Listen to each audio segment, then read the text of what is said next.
الحمد لله حمدا كثيرا طيبا مباركا فيه. Welcome back, everyone. It's been a while, but here we are again with another episode of RizqMDJD. I have here my co-host Ramy and myself Omar, and we have our esteemed guest back again, Ustaz Almir Kolan. Assalamu alaikum.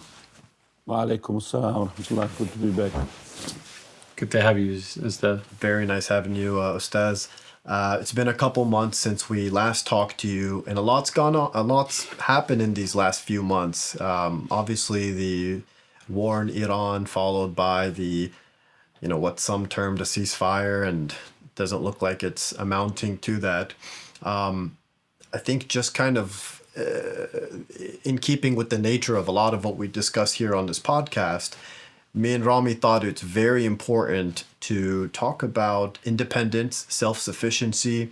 We see a lot of these countries that are affected by first Iran's blockade and now potentially the US's blockade of the Hormuz Strait. These countries, the Gulf countries namely, import so much of what they need on a daily basis of food and other materials that are really important to their sustenance. I think something to the tune of 80-90% of their water comes from desalination plants. Really, these are kind of islands in the desert that if they don't have steady supply chains of imports, they don't last for maybe even a week. I mean, how long can a person survive without water? If you want to touch a little bit about the importance of self-sufficiency and economic independence, how important is it to the modern nation state? Or is the model that so many countries have across the world where they have no problem importing, should that be considered normal? Is this how historically economies operated, or is this something that maybe has become normalized, but is it something to really, build a country's economy on? I think first thing that comes to my mind is that perhaps the way we look at it, it's already from the beginning a little bit skewed. So underlying assumption is that these little countries, they are not self-sufficient. And I think the term more and more we are using is sovereignty. To make a decision, to be free to make decisions that are supposedly in your best interest. And underlying assumption is as if these larger countries have already achieved it, and they are the ones who are the model to look, like for example, United States. Well, if that's true, why do they need to seize Venezuelan oil? Why do they want Greenland? Why do they want to make a deal to seize Ukraine's minerals? Why do they need magnets from China? Why do they need the tariffs, to put the tariffs on others? And why do they forcing to sell their products to Australia? So yes, maybe a little Middle Eastern countries, they don't grow food, right? But there are more things at different levels that impact people. Now, when it comes to the smaller countries, it's highly unlikely that they will ever produce everything that they need. Some of our Middle Eastern countries in many regions, let's say, I don't want to mention any particular country, but that at least those countries bombed by Iran, that are affected through this war, they're never going to be self-sufficient, which makes you think that the case for them cooperating together, having the neighborly relationship, is even stronger. This is why if you look at how, for instance, Middle East is being shaped by different actors. So you have, for instance, many Sunni countries, even those countries that were affected by Iran, let's say, they still try to make peaceful resolution with Iran. Syria, after they took over, they didn't engage in war in Iran, saying, you supported Assad, let's go war. Many other countries that were even bombed in recent weeks, again, try to de-escalate from Turkey to Qatar. When you have some other countries like, for example, Israel that is bombing now, even you see the Lebanon and so on.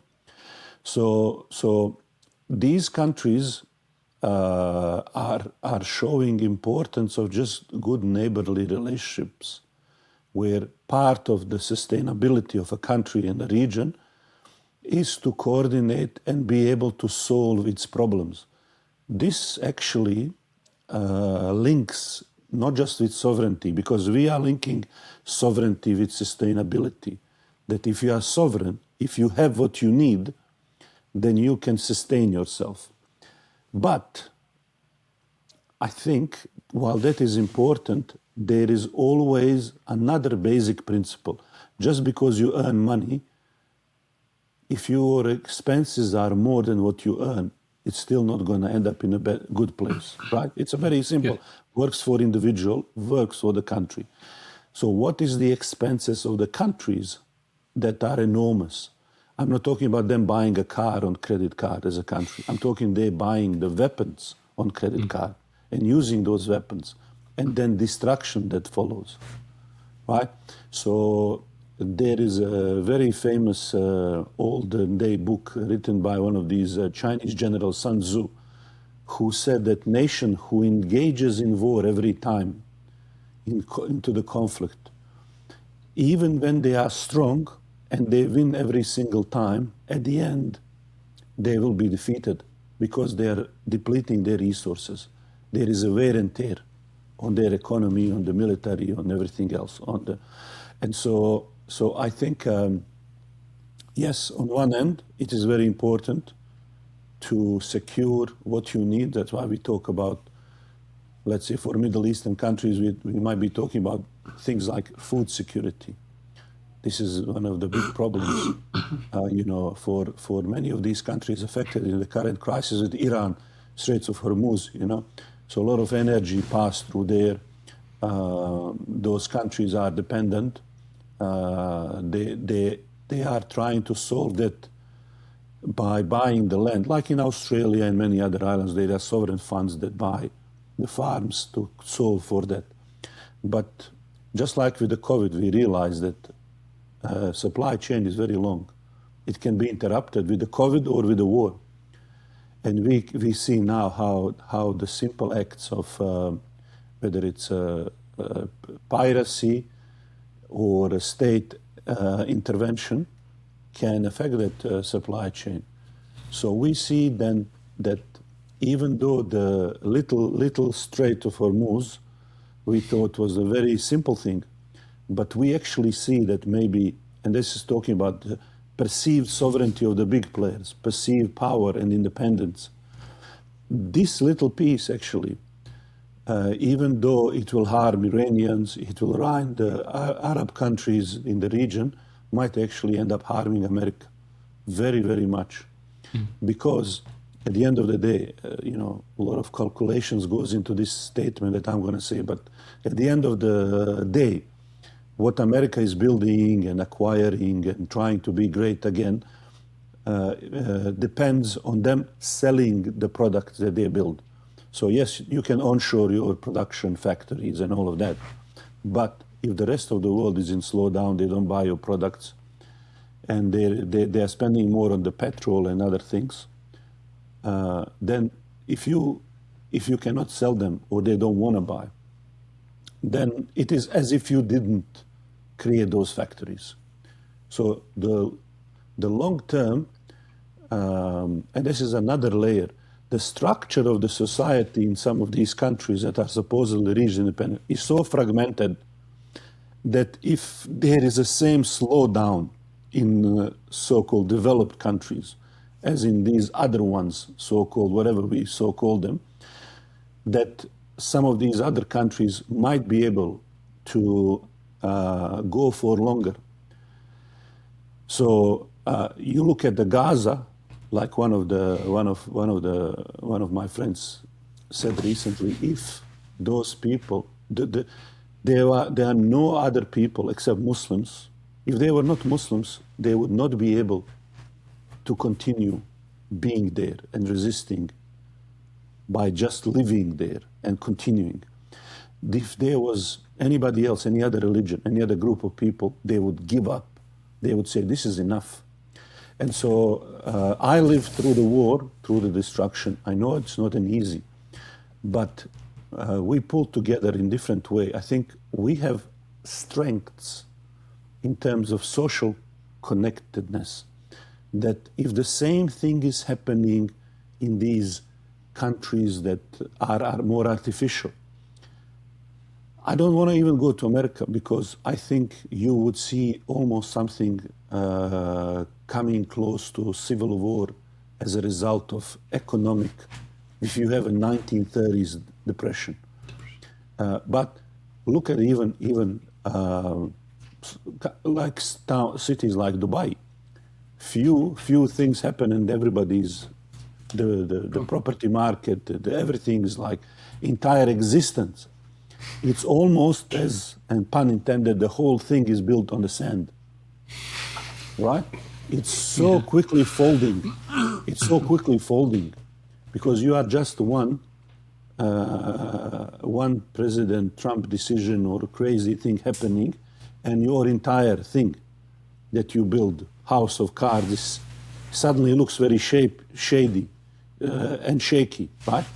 And so this is where I think sometimes we look at this strength and sovereignty or independence in just like a food, but there is social connectedness, there is your neighborhood.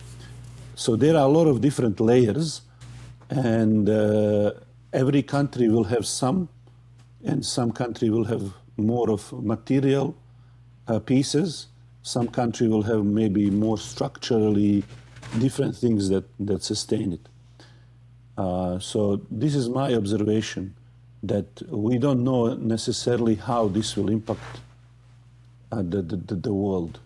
We don't sometimes plan, but the dominoes effect of connected world could be different than what many analysts are thinking. Because again, they're just looking at the very, very short term, which is why I think, for example, in US, it's in their interest to end this very fast. Mm. Because the rebound effect of these things is not in their interest. Actually, in the interest of US is the peace. To benefit from their strength. If there was intelligent leadership of such as a powerful nation, it would be to create a peace. To lead by being, okay, you want to be a world policeman, police it. No one will object to the just policing, justice. I mean, we all created United Nations. Where is United Nations now? Like we said, we created this for this exact moment. No one is even saying, hey, United Nations, please come. We are here. There is nothing. United Nations has been reduced to nothing. To nothing. Just provide some food, like it is a relief agency. Yeah. And they have a United Nations sustainability goal about do we have enough of something, is it LGBT correctly, and is there a thing a little bit here, something like nothing, basically, just something that you can solve on paper or you can present on papers.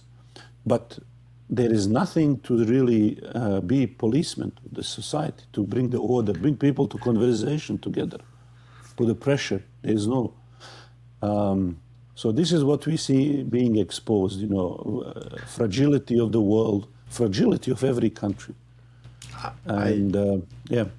I think for a lot of us Muslims, the shortcomings and a lot of times useless nature of the UN has been on display to us for decades, seeing that they have not been able to And to especially do when much for. it's only towards certain, like for example, it's almost there to take care of problems in Africa or in Asia, but Exactly, it or doesn't- reduced to a relief agency, as Yeah. Ustaz said. But really, in the last few years, in the Gaza genocide, and since then, it's been just fully exposed to the world as to really the lack of ability or willingness on the not only the UN but the creators of the framework to abide by it.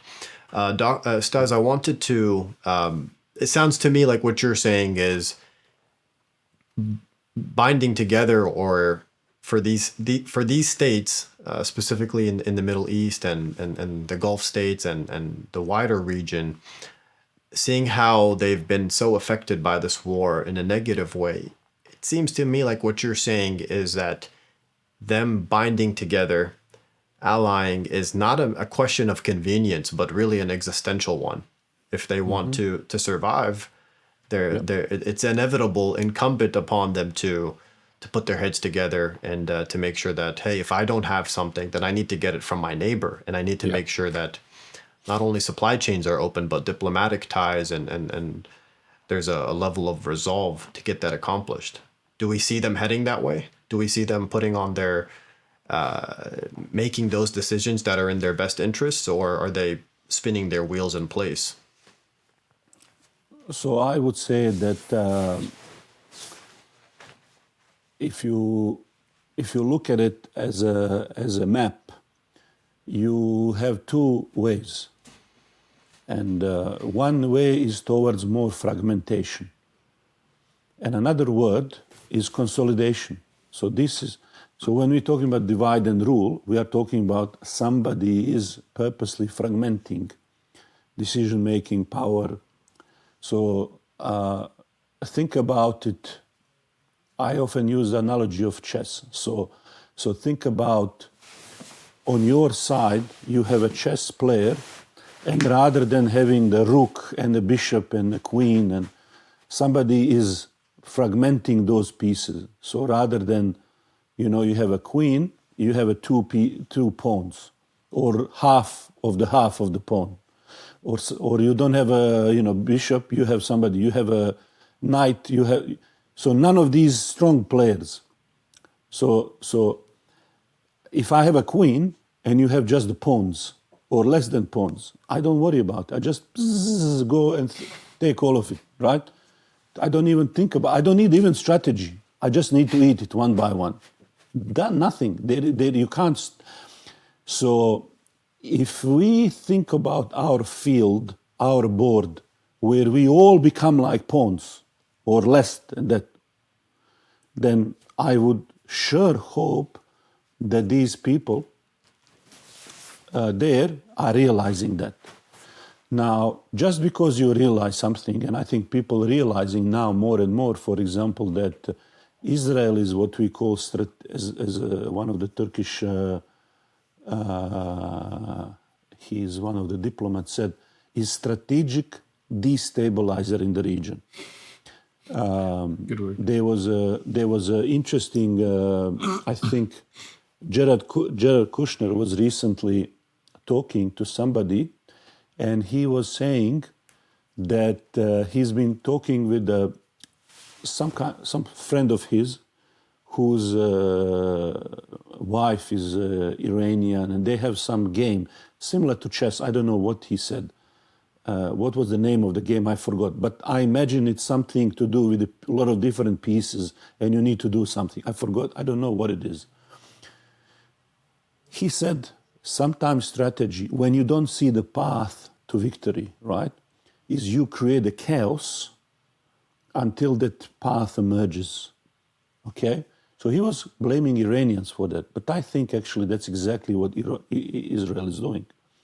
So if you are a country in the region that is observing this chaotic bombing Iran, now the flights are not going, nobody knows what's happening. The effects are up to here to Australia, like how petrol prices are rising, People are talking about going to school through Zoom again. We even canceled here in one of our Islamic seminaries, classes for next 4 weeks due to the fuel pressure, If that is what's happening, you should notice that how far until me as a simple piece I'm going to be eaten alive. So the question then doesn't become necessarily do I notice, because people notice, but if the elite class is locked in through these Epstein files to do something, the 99% of the people, what is their way forward? Short of revolution and upsetting the whole thing. Because when logic and reason and things don't work out, people will revolt. They will be upsetting of the order. That's the history. It's not something new I'm saying.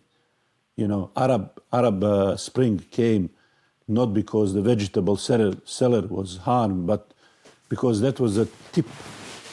That was the drop that flipped the whole thing. That is just now something that became a lightning rod for every other explosion that's happening. But the powder is down very dry, very, very getting dry and very flammable, the whole region. So if the top leadership doesn't see the fragmentation, so then the pressure from the down eventually will catch up with the top. And so there is only so many times emperor can say let them eat cake, before he become cake that they eat. So this is I think the situation of the thing. Now, can there be a coordination to consolidate this power? I think that is probably something that a lot of these countries, whether they sign Abraham Accord or whether they are probably thinking now. And unfortunately, I think people will choose different pathways. Some will try to seek power by aligning themselves with the neighbors and try to resort to some kind of a peace. Some will seek stability and safety through serving Israel's agenda in the region. That's just reality. We already see these countries, they are picking the things. And this is no different than you look at Salahuddin time. That time we didn't have a state, but every town was like a state. We didn't think in terms of like Oman, United Arab Emirates, Saudi, and Syria. Like it was like Damascus, or like every town was like its own thing. Yeah. And that makes sense. How am I related to this other place? Like it's what. So you have your own castle. You are like that, and so sometimes these castles, to protect themselves, they would align themselves with crusades against somebody, and sometimes they would be eaten alive. Your usual three bull story that we always talk about. So either you are delaying your execution, or you thinking you are getting something, or you are being used. So it's a very low, or they don't want to risk, or whatever is the reason, So we always have these things. And we will see how this plays out. SubhanAllah, yeah, Omar and I went dinner a few weeks back, and we were talking very similarly about this, about how because of the fragmentation, everyone just looks at their own individual benefit, and suddenly, like you said, they start making these allegiances with other powers, etc., versus thinking, hey, you're like me, I'm like you, we share a lot in common, why don't we work together? And SubhanAllah, it's almost like you see the incredible ni'am, the incredible blessings that these lands have, and they complement each other so well. If there was, foresight to think, hey, listen, we can be codependent and work together, we can accomplish so much more together than individually. But, SubhanAllah, it's sometimes it's. Sorry. This actually shows you, I know this is not the subject of our discussion, but it is related. if you are from the neighborhood, it's very important that neighborhood lives in a happy way. It's together. It's stable. If you are not from the neighborhood and you come, if you are a foreigner and you come to neighborhood, you are very disruptive. You don't care. And this is why you see Israel. It's simply forget everything else. Just if the alien comes and they look at this and you say, pick the country that doesn't belong here, that doesn't behave correctly to the neighbors, that doesn't seem to be gelling or trying to work out things. And so they are trying. I was last night listening the Tucker Carlson podcast with some guy. I think he's a Israeli guy. He might have written for a couple of these publications. And he was talking about some of these now settlers who are imitating, especially in the West Bank, who are imitating the Palestinian clothing. So they're wearing keffiyeh, for example, and so on. And even the way that they dress themselves is like Bedouin Arabs, shepherds, and so on, right? And people are confused, like they are, but rather than tending to the sheep and everything, they have the gun next to them, right? And their thing is the one of their minister, what's his name, Ben Gvir, or he says we will soon be the landowners of this own land. So he was interpreting that they themselves don't feel like the owners of the land. They're working the land, but they don't want, they're destroying it mainly. Yeah. They don't care about land. He says we're Palestinians, for example. Look at Palestinians. How much they respect the land. They build the roads around olive trees with the landscape and the nature. What these people are doing, they crush the mountain to make a road, for example. There is no subtle, there is no gentleness, there is no belonging. This is no, this is just like bulldozer everything, just make it. And so just from that perspective, the neighborhood, the how you connect, how you put the roots, that tells you about stability of something. These artificial structures, artificial towns, artificial things, they cannot last, right? So, and that's, I think, even for the countries and for everything else. Everything that is forced, that cannot last. Yeah. Yeah, it's funny. It's funny. There's a comedian. He actually said very similar. You were saying the alien. He was like, listen, if you come to me and tell me my 12 neighbors or my 19 neighbors all want to pick a fight with me or all are angry with me, you should be like, hey, what's wrong with you? Why does everyone else on the block hate you? Like there's something wring. SubhanAllah. Yeah. I also wanted to touch on a point you had said earlier, SubhanAllah. I remember I was listening to the history of the Ottoman Empire, the Khilafah Othmani, and how towards the end when they were getting into the wars and then they had a huge debt, and then the British were like, oh sure, we're gonna have no problem helping you, and here's some loans, etc., and essentially enslaved them through the loans. And how that you were saying about the continued warfare, and it has a cost to it. And it's so much easier when, obviously it's un-Islamic, but you can just print money, which we talked about earlier. It's not something that the state should be doing, and it's inflationary, etc.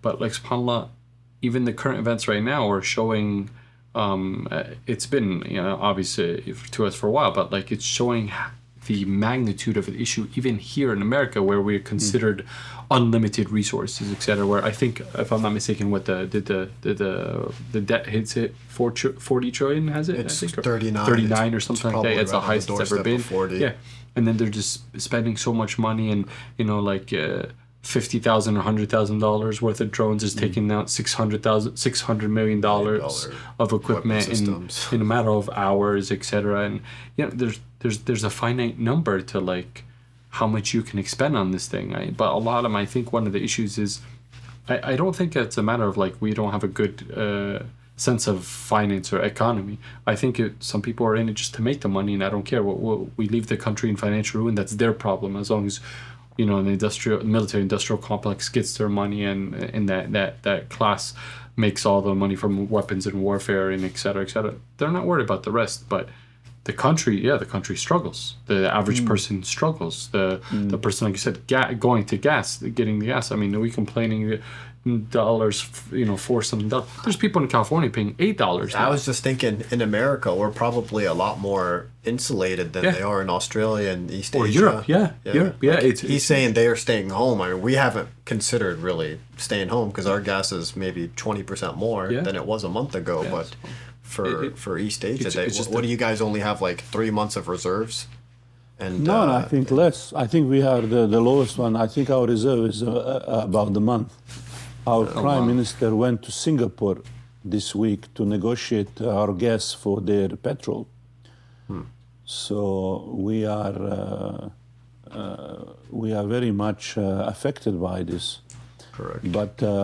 But what you are describing here, I think this is one of the interesting features of capitalism that is filtering in a very unusual way that people are still not realizing.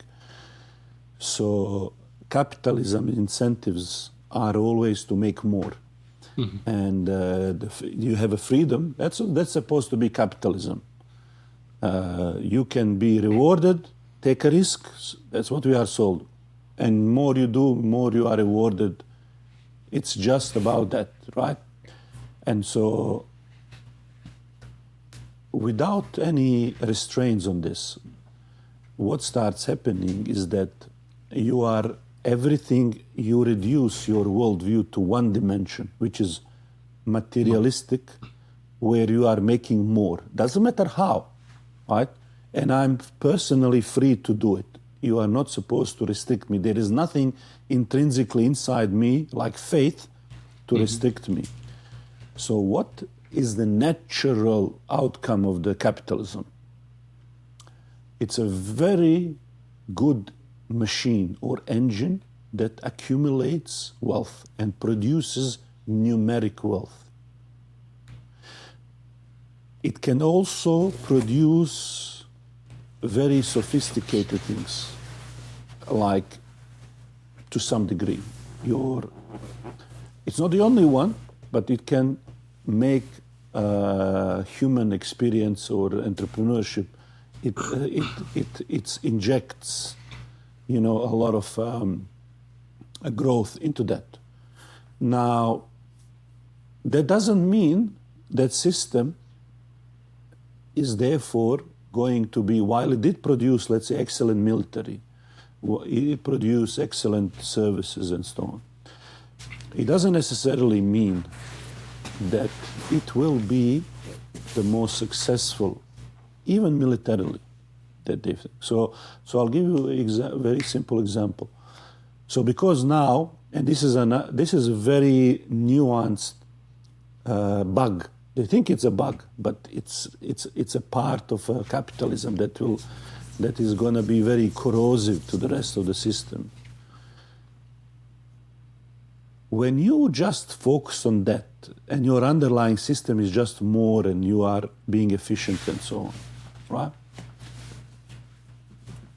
So what will start happening is that you are, of course, starting to dominate the politics. You are buying politicians, you are buying the democracy, your decisions are correlated with the interest of your own elites. So Elon Musk tried to implement the Doge to save a bit of money. He was shut down immediately. Beyond virtue signaling part of this to the masses who are hoping con men will deliver, they were again conned on massive scale, but people cannot think there's big scale. That's so blatantly it will be a con job, right? They're thinking con is only in the shade, somewhere where nobody sees. No. It's blatant in your face.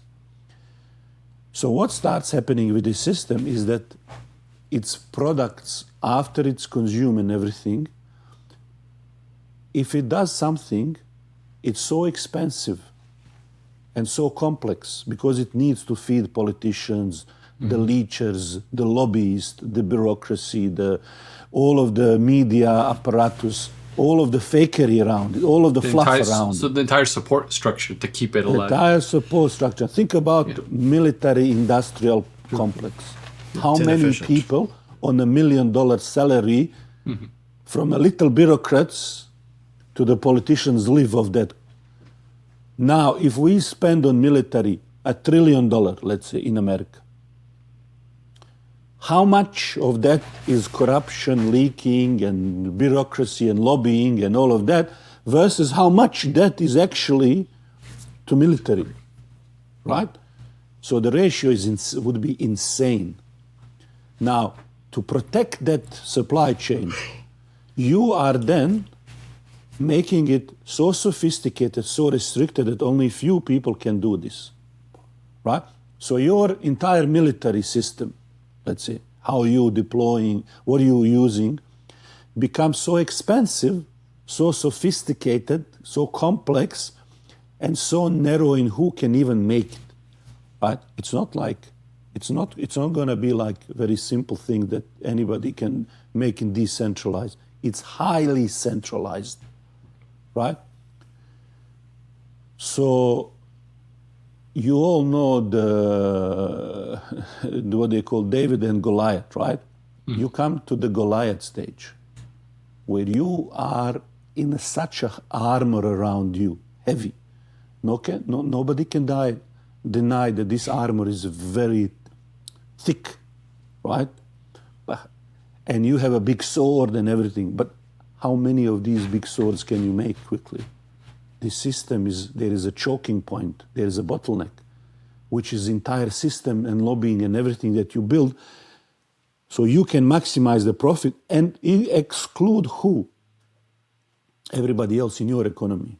You are not fighting, the military industrial complex is not fighting Iranian industrial or Saudi industrial, it's fighting another American factories and complex. So yes, you are producing these things, which means that you cannot easily expand this. You cannot make a lot of these things. So when we hear America cannot build a ship fast, or America takes a year to make this plane, or so many months for one thing, or I don't know how many weeks, or when Ukraine was happening and they have these certain missiles or things, and they say, we need to pull it from other NATO country to give to Ukraine. It shows you the limits of that supply chain. It's very complex, heavy, sophisticated. It cannot deliver. So yes, it looks on the paper, oh, they have this, like these missiles, the Iron Dome and all of that. Yeah, but look at the Iranians. They sent a couple of those, if they $20,000 that can be made in garage drones, they start shooting with a little engine from your toy car, they keep sending, and you having to shoot these $1 million missiles. The economics don't work out. Yes, you can sustain it for a few weeks, but can you sustain it in years? So what you start realizing is that this machine became like Goliath. It's a very strong and heavy and big, but it's not very mobile. It's not very adaptive. It's very expensive to maintain. So Bulky. yes, capitalism was able to produce this because its main purpose was not to create something that is responsive to current environment, warfare, let's say, or whatever. Even in intelligence, it's mainly signal intelligence and technology and spy, put the cameras and spy through your WhatsApp or this or that.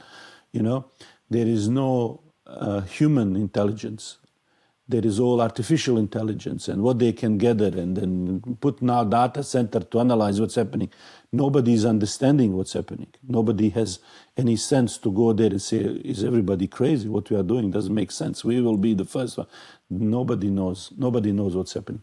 So the capitalism focuses so much on these numbers that at the end of the day, the world is very complex.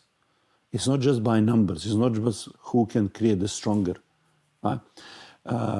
So that's why I believe that even just the maintaining. Somebody said, I don't know how many hundreds of bases US has got.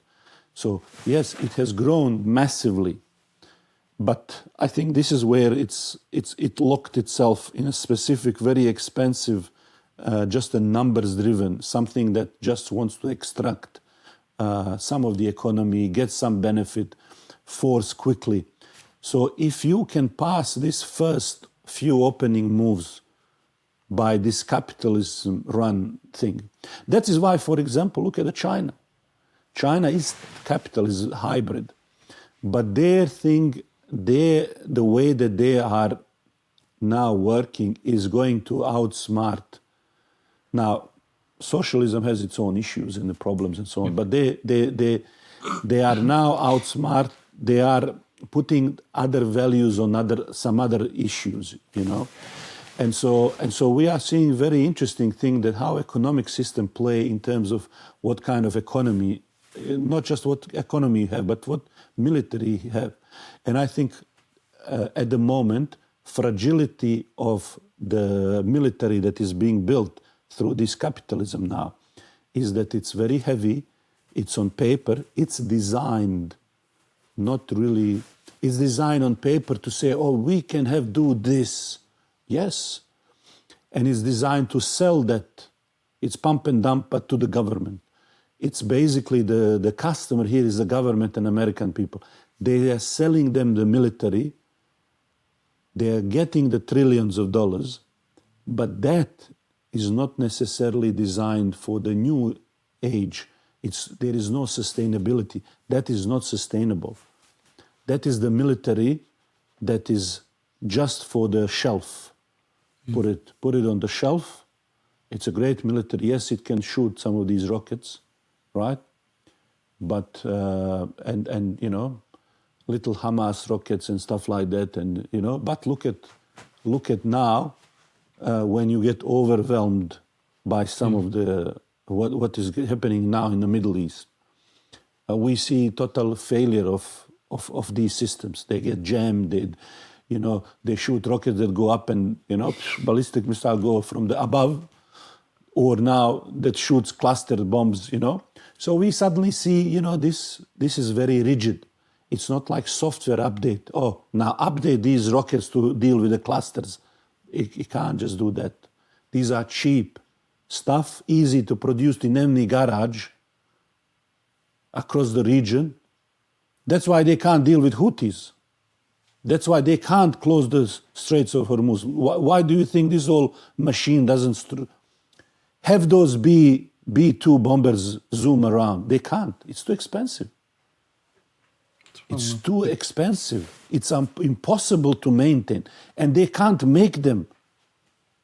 They get wear and tear quickly, so they can't. They just can say, okay, look what we can do. Okay, bomb the mountain. Okay, you bomb the mountain. And now what? All of that to bomb little mountain. So this is what they call paper tiger. Looks great. It can do a lot of damage, but it's not sustainable, right? And so this is, and because the life is connected with a lot of different other pieces, some of these goals are economic, some of these are non-economic. Some of these you need to value more cooperation and some other things. So this is why at the end, this system, I believe, especially in terms of the capitalism, is choking their own people the most. It's to build this engine that is just for the show, that can, yes, you have F-35s, okay. You have a huge carriers that you can support, okay. But all of that doesn't deliver the Houthis, the Strait of Hormuz.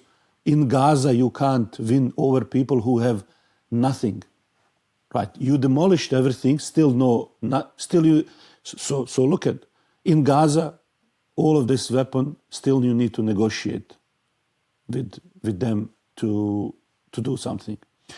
In what do you call it? Syria, they have nothing. They have motorbikes and guns. Still you have to negotiate, right? In Yemen, forget about it. They don't have anything, but still they're holding you captive. in Strait of Hormuz, again, Trump is calling the entire world now to help him. Why? You are the most powerful. You are talking about NATO and power and why is it that you can't provide security for these things? So we see this huge thing is hitting the brick wall. The brick wall is not built as a strong brick wall. It's a little things, like little tiny stones. You see, stone by stone, these people are hitting the Goliath's weakness. Now the stones are much more stone versus Goliath, which needs the entire economy and the engine and the trillions to be sustained, versus one stone that can be done by anybody, by the children. Children can throw it. So this economy this connects with military. Who is most oppressed by this? Well, American people. American people now choosing the mayor just because he feeds them. They live in rats-infested homes in New York that supposedly at least the rent price is managed, you know. ICE is arresting them and they are already civil riots. People, there is a breakdown, you know. Why? Because it's serving this big Goliath that needs to be fed. And the only thing is we need to con the rest of the world to believe that this Goliath is so powerful, right? That you better buy all of our products so we can sustain this cycle. But now the people are saying the emperor has no clothes.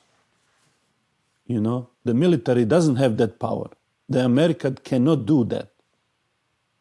Cannot force more and more that limits of this hard power are being revealed here. And so until what time will people start to, you know, get some kind of a reaction? And so if the people stop, just stop, step back. I mean, your first neighbor, Canada, is now saying stop and all. So if your first neighbor is like that, so you behaving in your own neighborhood like Israel is behaving in their neighborhood, as a bully, as a cowboy, as something that doesn't belong, doesn't heal, doesn't produce. Why? Because, I have freedom, and through this freedom and things, you just created a monster, that the only you have to push your government. You are basically just subsidizing development of the monster that is draining your whole country. It's not going to be sustainable. No, definitely not. Eventually, that will hit the wall. Well, if you follow the president's tweets, you'd think that America's just winning like never before. Did you have something to say? No, I was just going to say, that's an amazing segue. Yeah. Because, in the past episodes we talked about like the shortcomings of socialism and communism, not getting too deep, but essentially very, very superficial, the fact that if people don't have an incentive to work hard because your fruits are going to be taken from you, that kind of shoots you in the foot. And then you're reminding us again about capitalism. The advantage of it is that it drives or incentivizes ingenuity and development and streamlining and improvement. But the problem is unbridled capitalism relies on someone's own personal morals or ethics, assuming they have some, to temper what they're doing, but without actual hard guardrails like in Islam provides, then it goes left field and it goes uncontrolled. And then just to reference what you've mentioned also before, is in Islam it's not just about creating things for the sake of creating, but also creating value, actual value, something that's beneficial, that's positive, that's helpful, etc., versus just creating for the sake of creating. And so I thought this is like a perfect segue to, we talked about the problems, we talked about the, I don't want to say alternatives, the other current status quos that exist. Now, what solution does Allah subhanahu wa ta'ala provide for us? What solution does Islam encompass or provide when it comes to the Islamic model for this? So I think, Ustaz, the long-awaited, or at least what Ramy and I have been wanting to hear about for quite a while now, is your shepherd's model. If you can discuss some of that with us, tell us how it operates, well, what it is and how it operates and where you see it being applied. So, as you know, the hadith that mentioned that all of you are shepherds, it's talking really, that's just a translation. It's talking about that all of you are responsible. The hadith is mentioning you are all responsible, and we're using the shepherd because it's a perfect metaphor for that responsibility, that stewardship of something. It's in essence, it's taking responsibility, leadership, stewardship over something. And that's what shepherds do, and many of the prophets were shepherds and so on. So we see that these elements of somebody being a shepherd and responsible, in charge over something, is a common theme in Islamic worldview. So we are told that, for example, ruler is the shepherd over, the husband has his dominion, the wife inside the home of a husband has a dominion, and so on. So we see that layering of the things. So the shepherd model is very simple idea. It's thinking about somebody like that who is responsible over, it's a very simplified idea, simplified. So what is in that relationship, what does it mean to be responsible over something? What are the jobs? What are you trying to do? And so on. And so in the shepherd model, we have look at three ideas, what shepherd is doing. And this first started when I studied for the business degree. I did the MBA, and even before that, I loved reading about business and leadership. I would read all of these books and so on. And I would always think about how there is all of these lessons that whether it's Dale Carnegie or Stephen Covey or Kenneth Blanchard, all of these people who kind of became synonymous with the science of management, how they would always reference a Bible or their teachings. Servant leadership, for example, didn't just come out of nowhere. It became from people who in their life, and you see these principles, they were established in like community or a church or something where people were looking at something more than themselves. And so they realized that if I'm now actually going opposite of capitalism, I look at not just myself, but I look at others, then I can also incentivize something. It's not just one selfish incentivization. There are different ways of incentivizing. But that needs a faith. That needs a little bit different value system. So now I say, if I'm serving something bigger, if there is something bigger than me, then I find different utility, satisfaction in doing that. And then I see the fruits, and then I see the safety in numbers, safety in cooperation. The world is, the things open to me. I see the complexity and interconnectedness of the world, where by connecting I can solve the problems also. So how does the shepherd come to that? Well, so when I looked at it, originally I thought of it, this is the model of leadership. Now, leadership these days is a very selfish concept. Books are glorifying the leaders. Leadership is a status and a symbol, just like money. So what we are doing with money as a status symbol, we are doing with the leadership.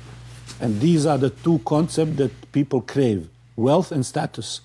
So the status is another one of those.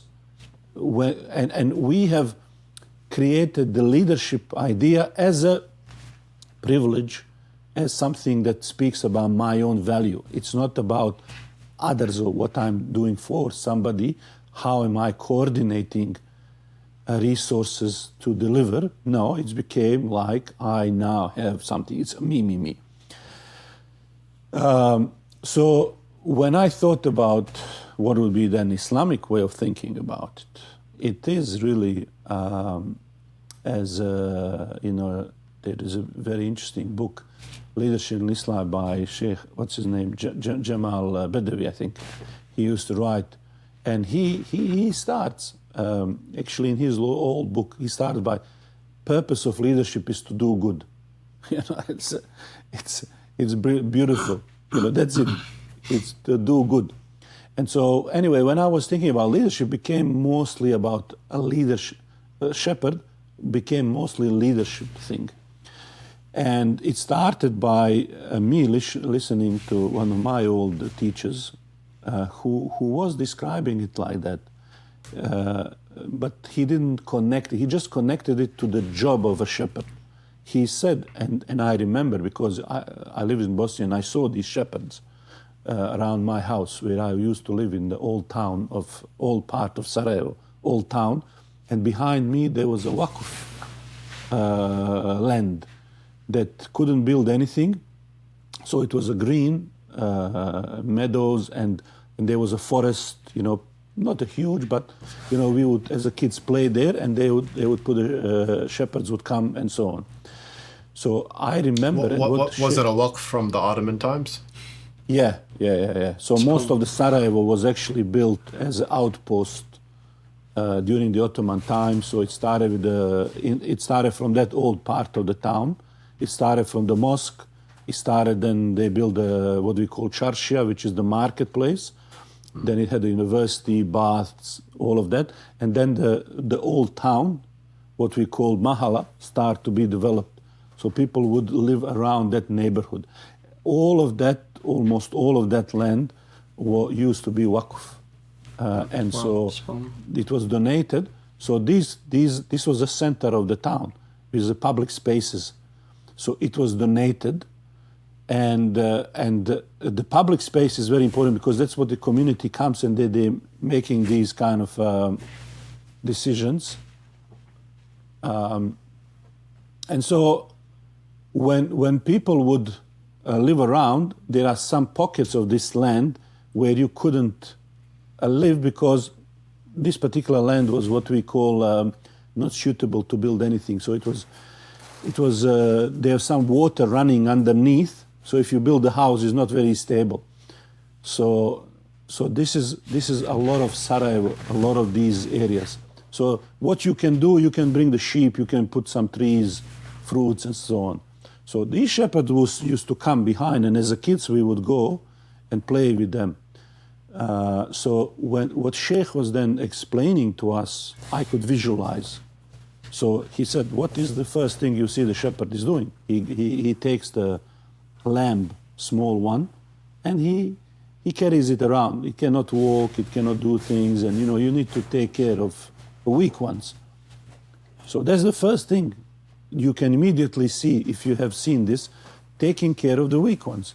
And then he says after a while, what you see, some of they go everywhere, and you are a shepherd, you have a dog, you have, So what are you trying to do? You try to gather the scattered ones. And that's the first. Second thing, that you're trying to save them. There has to be some boundary that you are bringing those, because you're trying to save them from the wolf. If one goes astray, it can get lost, it can become a prey. So you are gathering the lost and the scattered ones around, right? So consolidating them. And the third one is that you lead the strong ones, you lead the rest to the green areas. So you lead the strong ones. So when you think about any organization, that's exactly what you're doing. Somebody needs to be trained. Let's say a young doctor comes. What do? You pair them with the experienced doctor. They are like a weak one, right? So you train the weak one, meaning weak in competence or whatever else.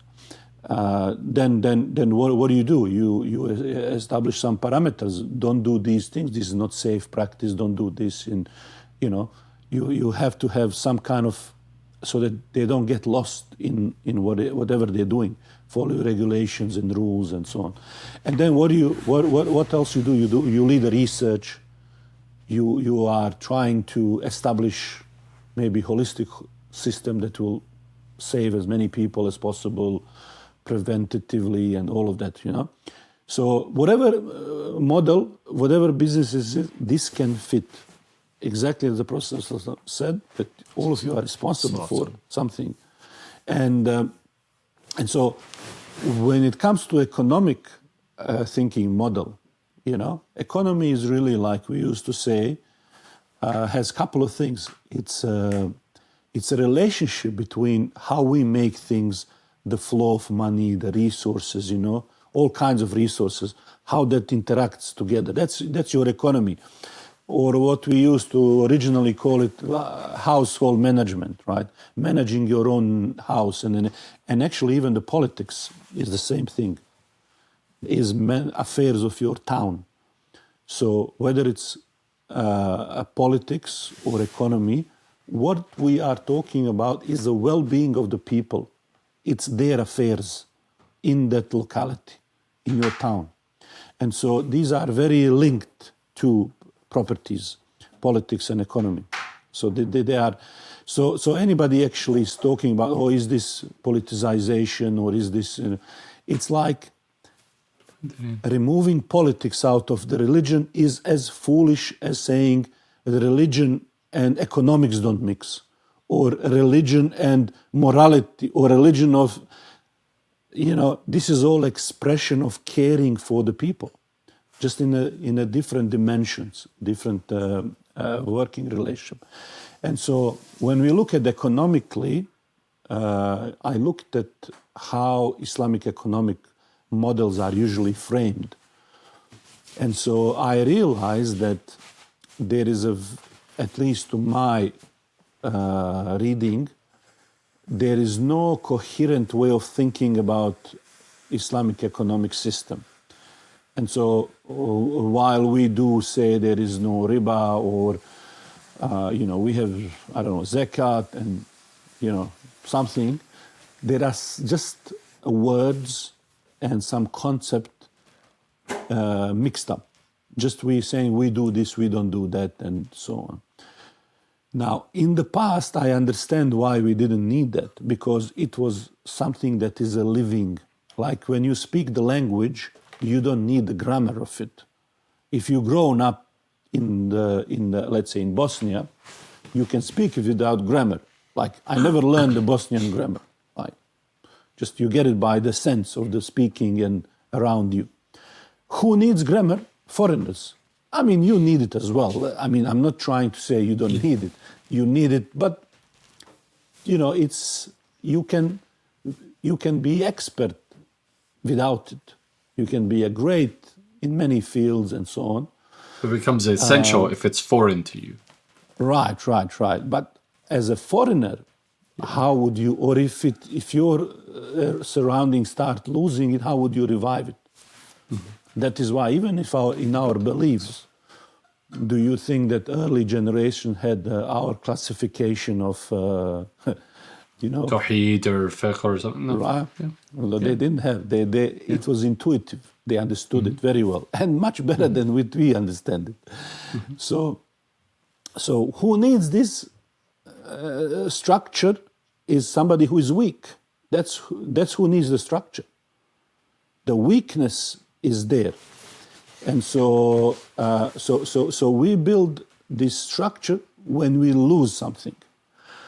So what did we lose? We lose that economic system. We don't have institutions. We have lost our ways of dealing and everything that it was passed from generation. So that generational continuity, when they talk today about old wealth versus new wealth, there is also economic intelligence that is being lost when you are not, as there is any other intelligence, your adab, your manners, and so on.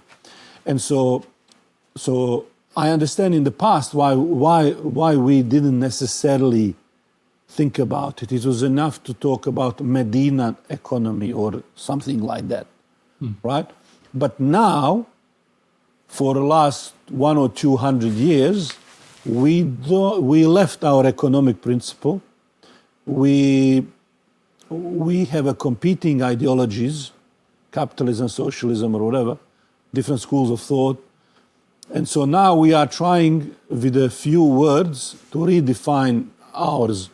But what is it blueprint that we are using is either capitalism or socialism or something. Even if we don't know what it is, it's between these two.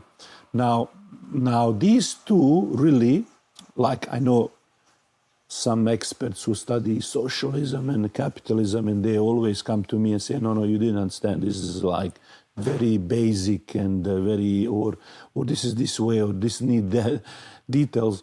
It doesn't need really many details. It's very, very simple.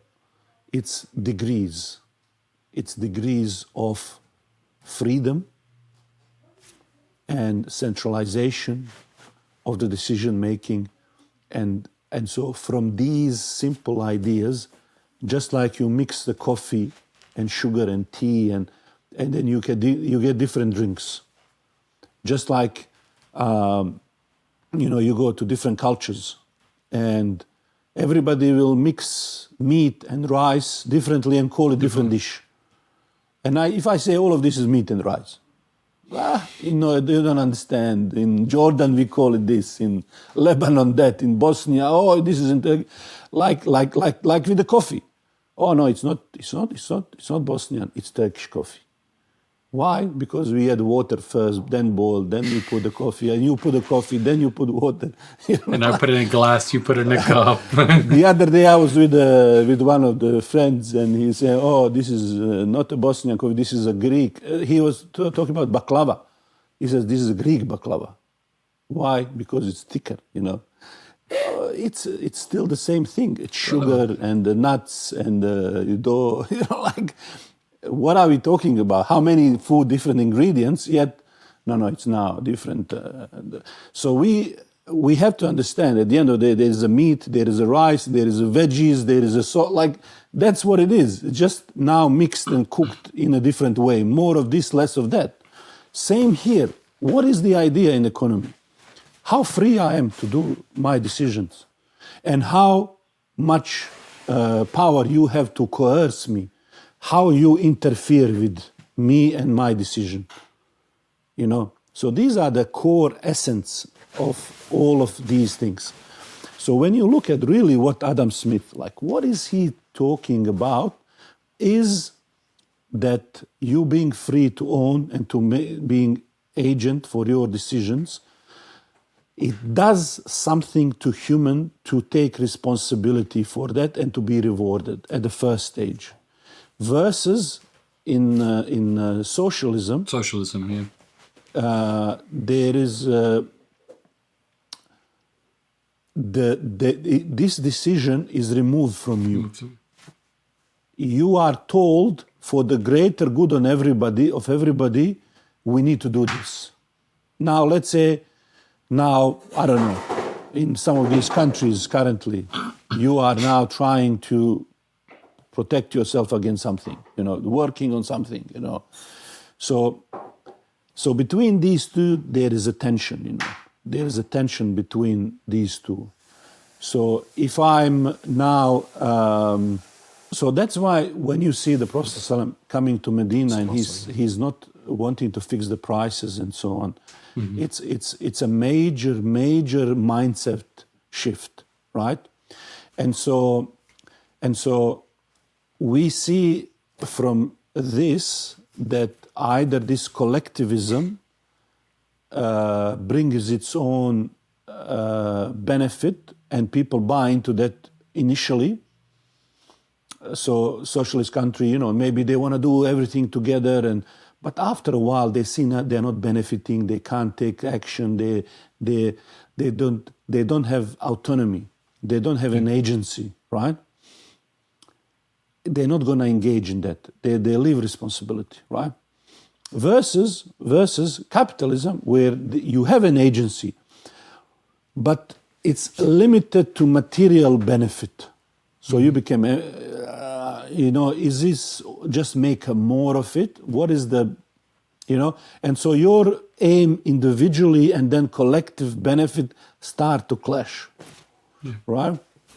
So we see in Islam that Islam kind of, if we want to put it, Islam does allow for you to be free to make that decision, And I think before about this hadith before, and that we don't force people to write whether it's a minimum price or the contract or employment or things like that, because we have another layer on top of it. We never needed that, not only because it's interference between my rights to negotiate, but I have ethics, I have faith that I will, it's a part of my manner that I pay you properly, that I do a good deal, that my reward and incentive is not just I make most money of you, because that pits me against my customer and my other neighbor who does the business. My thinking is broader. I want to do good to you, so I will make a good product and I will give you a good price, and I will also work with my neighbor. And so I will cut myself short in some parts out of my own free will, and I feel good about it, right? Where the other guy will cut on everything to make himself number one. He will cut quality of the product, he will increase the price, he will cheat the neighbor, make himself bigger, more exposed than him to just draw attention to himself. And that goes more and more until he's not beneficial anymore as a society. Again, he's not, you look at him, why is he exploiting everything? Why is he not building proper neighborhood, right? Okay? So in Islamic tradition, I'll give you example. It's very clear from the Medina example in Quran and many other, but I'll give you example of Zakat, just one sample view in Zakat. So you look at Zakat, for example. This is from another angle looking at this whole thing. So Zakat is, idea of it is that there are certain categories of people in society, 8 categories of people, right?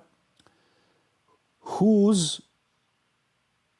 belong in these groups in a very restricted way. So Zakat categories are restricted categories. They are not open-ended categories. Like, for example, you look at fi sabilillah, somebody who is on the path of Allah. It's a very restricted version of that whole thing. It's not just anybody and anything, right? Now, when you look at it, in most of these categories, let's say some kind of a needy, whatever, you give it directly to the person. You don't give it to, now there could be exceptions for everything, like, and so on. I'm talking about originally what it's supposed to be doing. It's directly help in your hand here. Somebody comes to you, they need, they're going to be kicked out of the home, and they don't have to live, and so on. There are reports that say, for example, Umar used to say, give him for a year enough, right? So now somebody comes to you and they have, okay, here's $50,000, do. It's fun. So, but in any case, you don't give it to organizations or somebody to provide them this. You don't even give them for the food vouchers, ideally. Here's food voucher from the shop, buy bread. No. You give them money, cash. Here's the money. Why? Because when you don't give him directly money, it's like you're saying you cannot be trusted to handle this money. You need voucher. You need me to pay for your rent. I'm babying you. And so you're removing his sense of dignity, sense of ownership, right? When you give him the money, you are empowering him so that he has agency to dispose with his own income how he sees fit.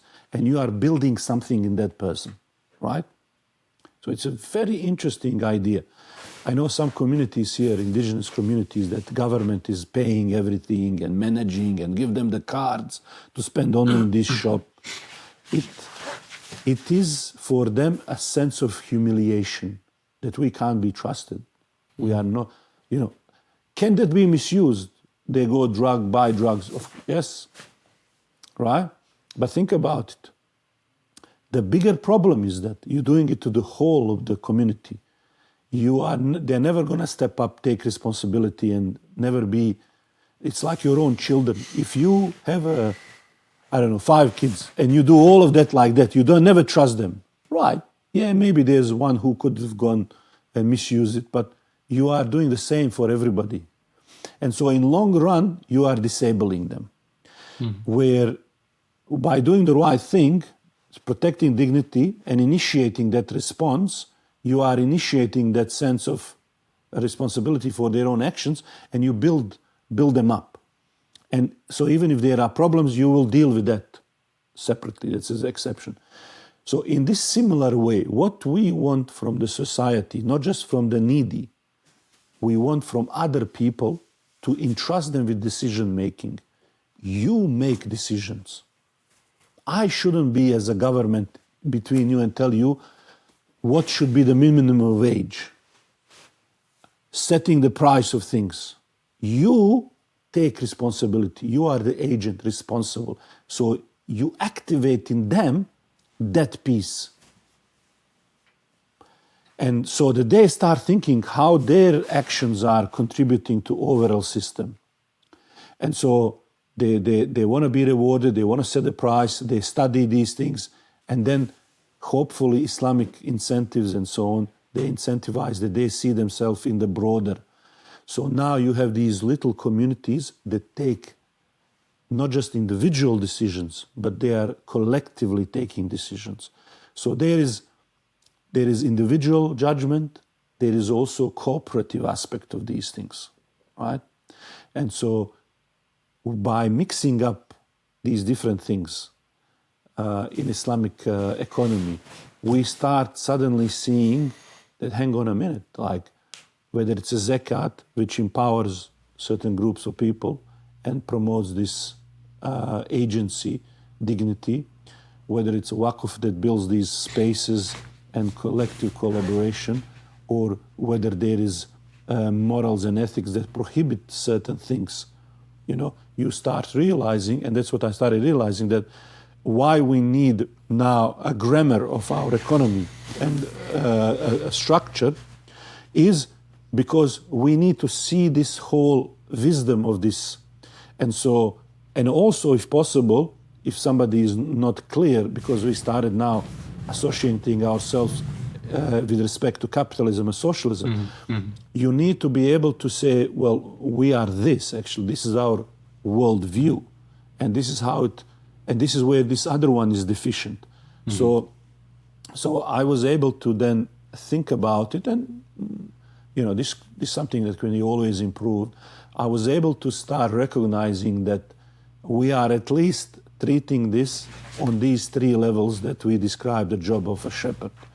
So if the economy is affairs of your household, then we said that every household has somebody, whether it's a person or institution, that is responsible for it. And and then you have a little decentralized actors in that. So how is economy acting as a shepherd? So in the same way. So when you're talking about protection of the weak, you have the mechanisms of circulation of the wealth, whether it's through Zakat or Sadaqah, even the mechanisms of interest-free loans that money circulates, or how it is broken down through the inheritance system and so on. So all of these mechanisms are protecting the weak, right? So, and they're pushing the weak or those who don't have income in a dignified way back into economy as a participants. And this is very critical, this cooperative aspect.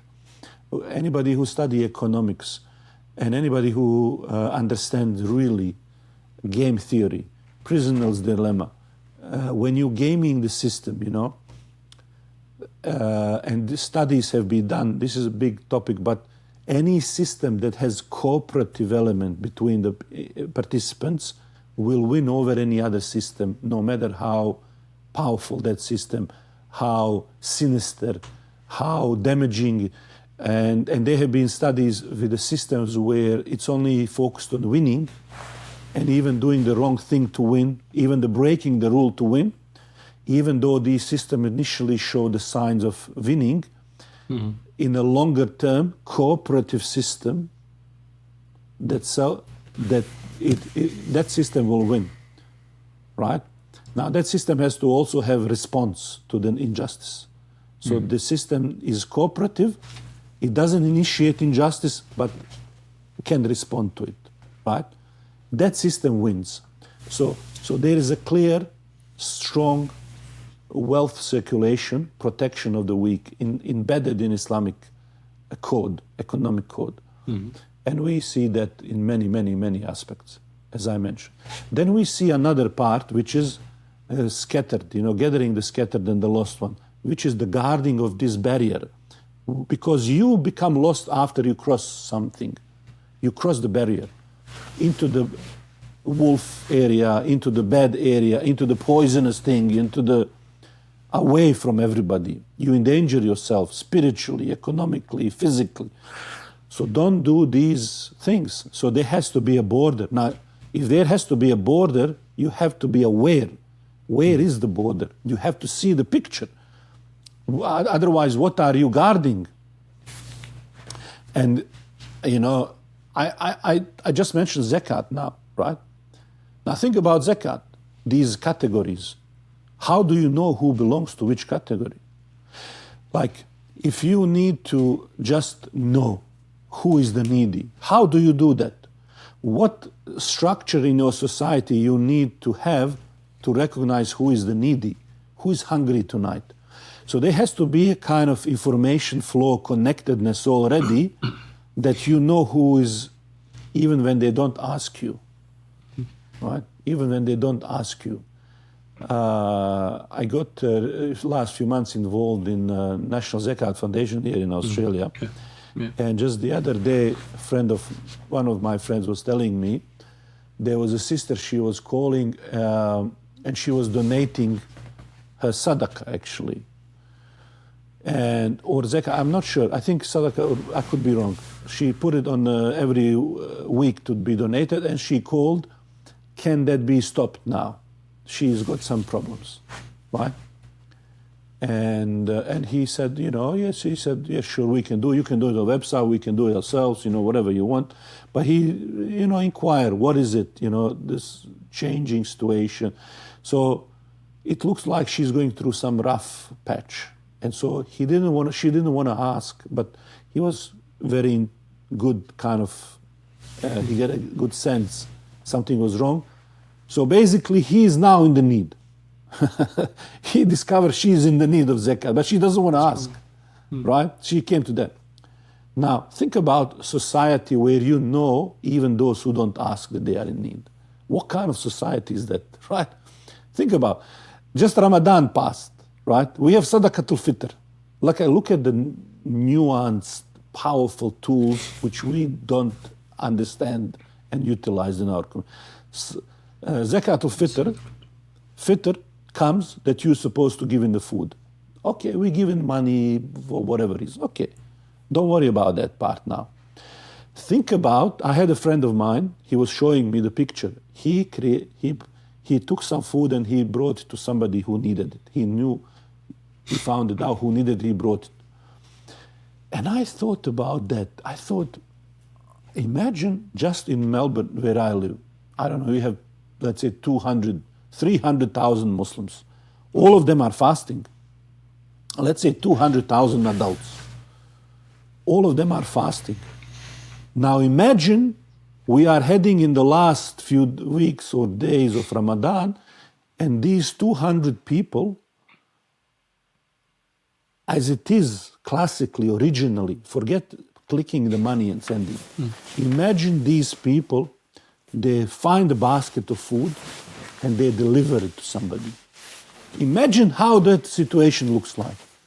We all have to take a few days off the work just to buy this food, prepare it, find it, deliver it. Look at the effort. Look at the beautiful community. Imagine suddenly in one city 200, or imagine that city looking for where is who needs it, and they are bringing the food and they are giving it directly. I mean, imagine just that society doing that, knowing who the needies are. Qurban is coming, Udhiya, right? Yeah. Same thing, right? Like just these things that we brush away from our little, that make up our culture. The Rasul Sallallahu is hadith would mention they'd come to Salah, and if someone isn't there, where is he? Is he sick? Did he die? Like just Exactly. being intimately aware of your community. And this is, you see, so that brings us to this, what we said, origin of the community was always the mosque, right? It started from the mosque. And now we're looking at the mosque as something just there. No. It's a center of gravity. It's so misunderstood as a central piece that builds the community around it and the belonging and connection and so on. That's why the salah is the pillar, pillar that holds your lifestyle. Islam as a deen, way of living, right? So it holds it. There's a vertical and horizontally what it holds.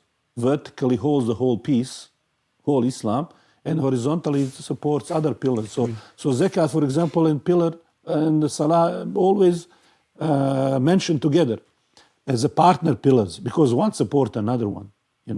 One, when it gets weakened, the other one gets the load and start cracking, right? So it's a distributed load, and so they're all treating something, and so when we look at that whole picture of just then knowing who is needy, not just infrastructure to deliver, let's say zakat or anything else, but just mapping that terrain. This is a need, this is what's happening, who needs it.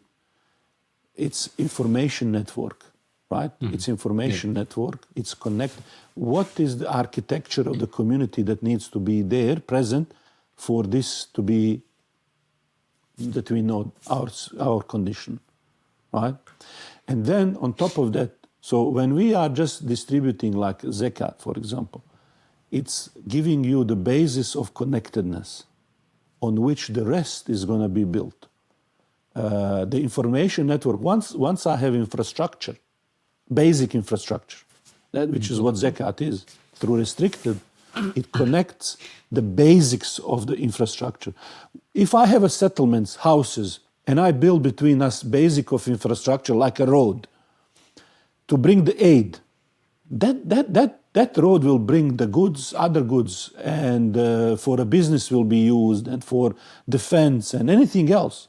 It's going to flow on that same road. So third piece is then, once you connected, you understand what's happening. You understand the rules, meaning where we don't want to be, where we want to focus on. Because that's what the second piece is, really, is knowing the rules, knowing the boundaries, and in reality, in Muamalat, it's all about that.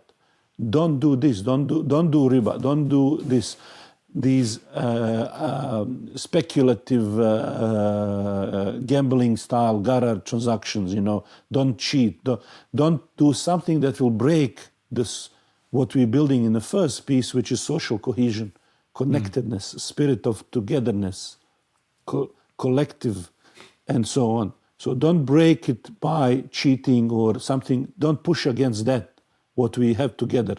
So we have individuals, agency and rights protected, but also incentive is to think collectively as well. So there's a very interesting mix, how we have a spaces and a value system, and that's come from the value that that, even the smile is sadaqah. The best of you are those who serve the people the most. That you are trying to earn other things, not just money. So that's a very different type of motivation. So more you focus on that, more you have a bigger benefit that grows. Whatever you incentivize, that is what you have more. So, and the last piece is to lead this community, to lead the group towards something that is better, which is rewarding that initiative, rewarding the progress, which is why we have profit and loss sharing amongst those who risk something. You risk it, you come together, you share together. All right? So you reward, you can even increase the profit share to incentivize you taking more responsibility for the success. So these three pieces we see in Islamic economy kind of interacting. So musharaka, you see, it's a very popular way,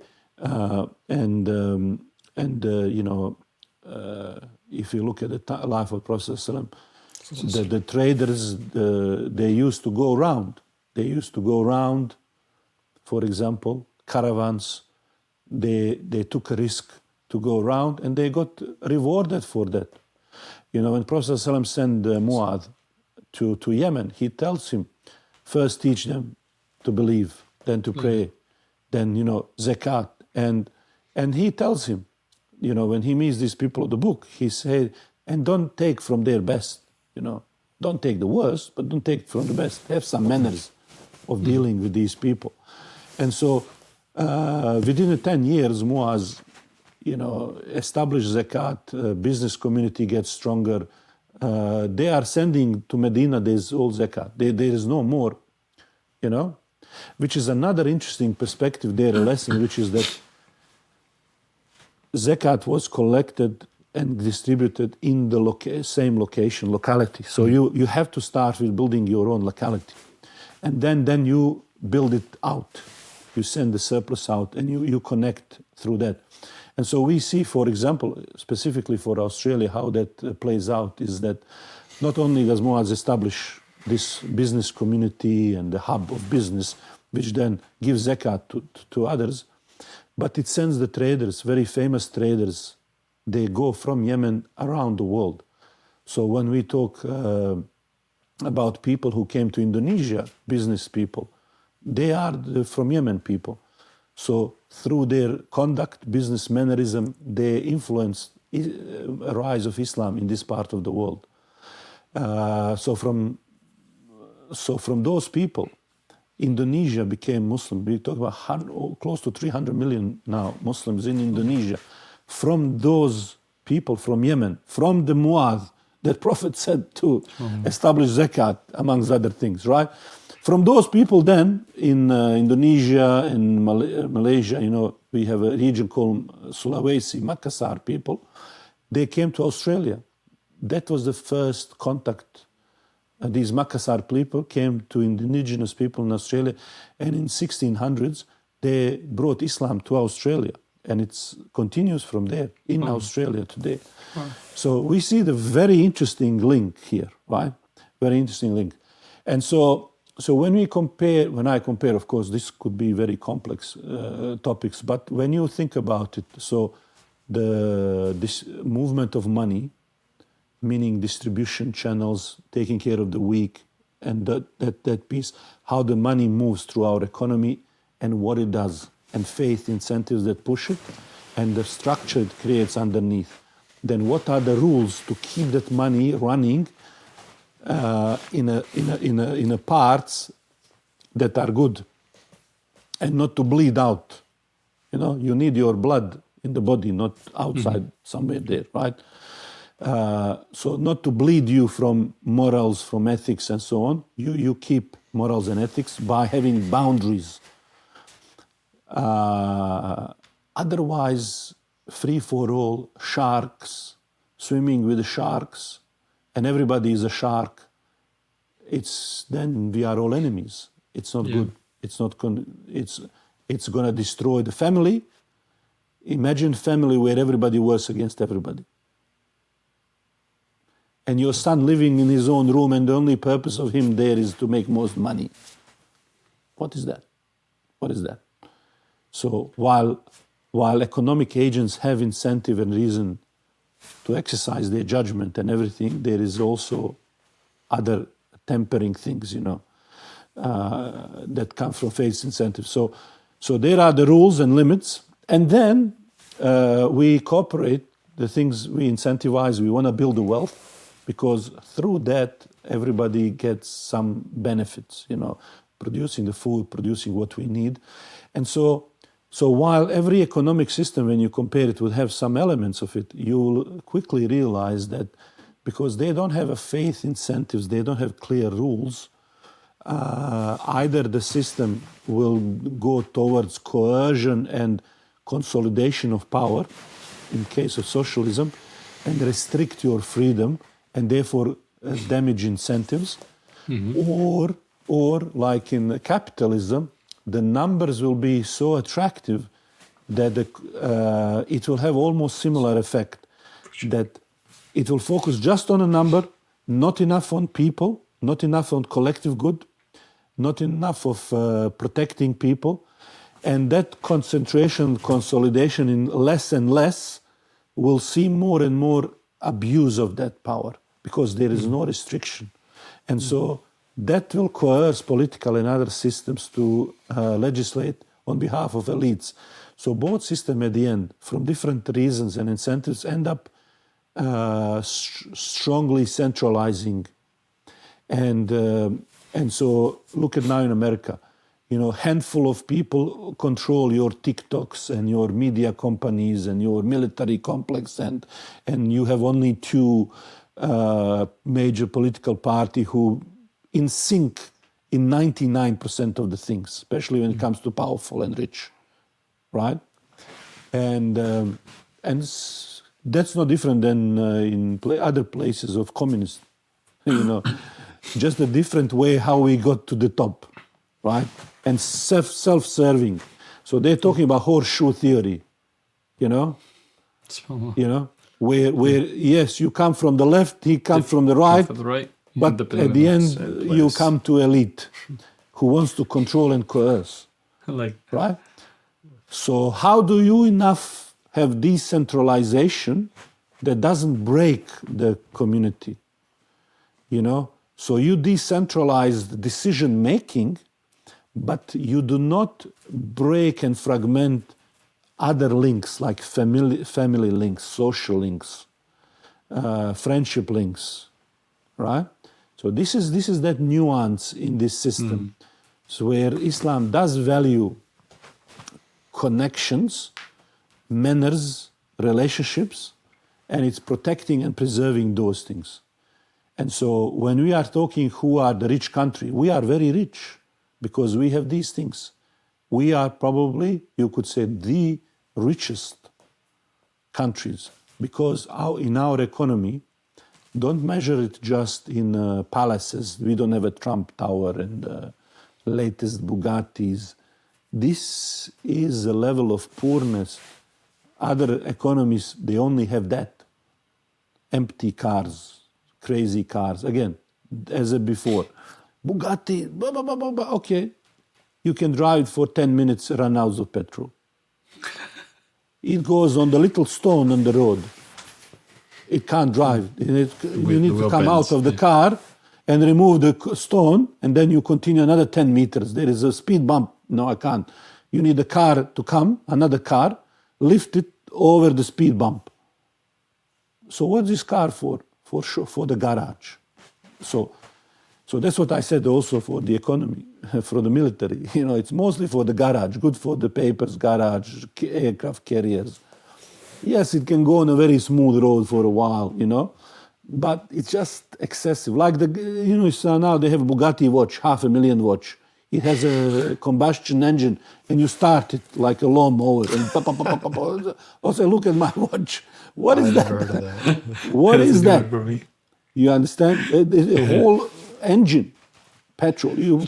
They have a dripper, and it puts the petrol, and it works. I never heard of that. Yeah. So Jazakallah khair, Ustaz. what are we talking about? This is what we build. Unfortunately, this is anyway. So this gives you some idea of how Islamic economy Islam is so interconnected with its rules and benefits and beauty that that we are just starting now to realize this wisdom. Jazakallah khair, Ustaz. I was just going to add real quick that also reminds like what he'd mentioned before, is that when you have that interconnectivity, then you want to take ownership for what you have. It's the communities, it's not the governments. And so you start to fix and solve and manage your own problems versus kind of like our attitude of like, oh, that's the government's problem, and so you don't need that huge Goliath. This is my community, and we see eye to eye. We understand. We both use the road. We both go to the market. We'll go both pray. And so we wanna identify the problem and fix it within our community versus assigning outwards, as well as you mentioned as well. So Absolutely.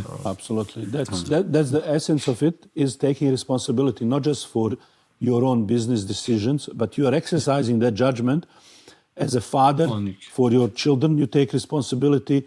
You're going to manage that, and then you're going to manage your own mosque, your own waqf, your own affairs, your own neighborhood, your own even. What do we need? If the bikie gang comes in this area, you think the police is going to protect us here?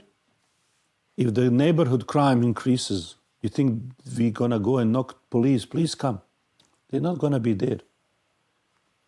We didn't build these structures. These structures are just on the paper, and not just for overseas conflicts, but internally. You understand? So the community that is able to protect itself in any way possible, cooperate on anything possible, is the healthy community, and you can never outsource it. Once you start outsourcing decision making, and that's what being citizen is. These civic responsibilities. Anytime you abandon your civic responsibility, your family responsibility, your community responsibility, you are trading convenience for something far worse. There is going to be compound and interest to be paid on that in action, and that is.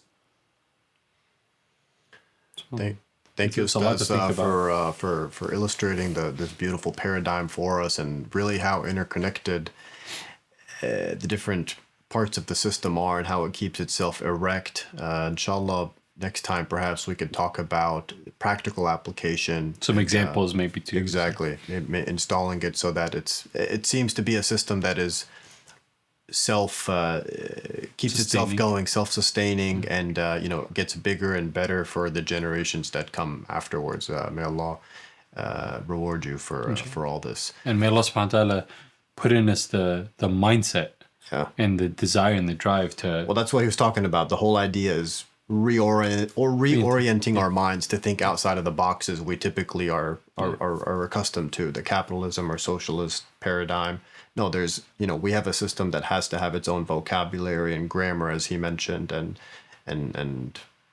it's so important to deconstruct, as he was mentioning, into the building blocks, because a lot of times we assume, oh, this is Islamic, or this, or we mentioned, it's not to go long, but like we think, oh yeah, Islam is a capitalistic thing, or Islam is socialist. No, it has its own thing. So as we can draw that barrier and see what other systems may be taking from the Islamic method or copying from it, but we have our own building blocks, our own foundation, our own structure. Correct. That's also meant to. And just one thing, just seeing something as a truth doesn't mean it's a truth. So if something has a lot of different layers, if you just look at that one layer and you think and assume that this is all of it should be like that, it's I don't know if I mentioned maybe before, but that story when the blind people went to see the elephant and they later describe it to the people in the village, and somebody described elephant who grabbed his tail as something, and the one who grabbed the leg as a trunk, and another one grabbed the ear or a horn, you know. So every one of them is describing to their people what the elephant is by one little piece. They reduce everything to the one piece. And so this reductionist approach to the complex situation makes their analysis falsehood. So while they are true in what they're describing, the fact is that they think that that's all there is. So in reality, what they're doing is they're creating the falsehood. And so socialism will describe elephant as one thing, capitalism will describe elephant as another thing, you know? And we think, oh, they're describing. No, they are describing the bits and pieces. There is a reality that is interconnected. There's a bigger piece. And so when we subscribe to their worldview through only one lens, one layer, we are not going to get out of that. So we need to step back and change the whole worldview. And we say, well, we are not going to be competing on that. Actually, that's the wrong way. If they get us to compete on some of their glorification of the wealth or glorification of these things or this way of measuring success or society or what should be done and how, if they get us to use their metrics of this success and where we should be going and what should be focusing, then they will always beat us in that system. We'll always be trapped into a very narrow because we're working within their own system. Yeah. We are working in the something that is not a reality. It's not going to even work for them. Yeah. It's not going to be working for them. And also, unfortunately, sometimes we do the reductionism itself, where we say, oh, yeah, Islam is just like capitalism without riba. We just we take certain rules and regulations. Oh, you just can't do this. There's as you mentioned, there's so much more to it. It's a system. It's not a two-page book of law of rules. Think about it in terms of family. If you take it by their book, what is the father? What's supposed to be father? How is he supposed to interact and be there? Is he just, what is it like? Just a bigger, just ATM machine and more money, more left. Like, what is he? What is he? And so you want to compete to be better father by that worldview. You're going to have more wealth. Look at the rich people. Oh, I'm able to afford my kids this, and I'm working hard so my kids can have this, and then I'll give them that. And okay, try it. And then what? Yeah. Is that the name of the game? Like, is there something else maybe in the family dynamics and the relationships and the other value system? And so... No, it's obvious. So it's very, very important. You've painted something. You've painted something better here. Inshallah, we'll be back to talk about practical applications. But thanks again for being here, and as always, a very intriguing conversation with you and very eye-opening and enlightening. Yeah. So we'll wrap it up inshallah with the dua. Bismillah. والعصر إن الإنسان لفي خسر إلا الذين آمنوا وعملوا الصالحات وتواصوا بالحق وتواصوا بالصبر. جزاكم الله خير, and inshallah we'll be back next time. Assalamu alaikum. And don't forget to not just smash the like button. We're just such bad podcast marketers, but don't forget to smash the subscribe button, like, share, and click the bell notification and the bell notification so that you get notified whenever one of these new videos come out. Assalamu alaikum. Jazakallah khair. Forget anything. We appreciate it. Assalamu alaikum. Assalamu alaikum. Thank you, Ustaz.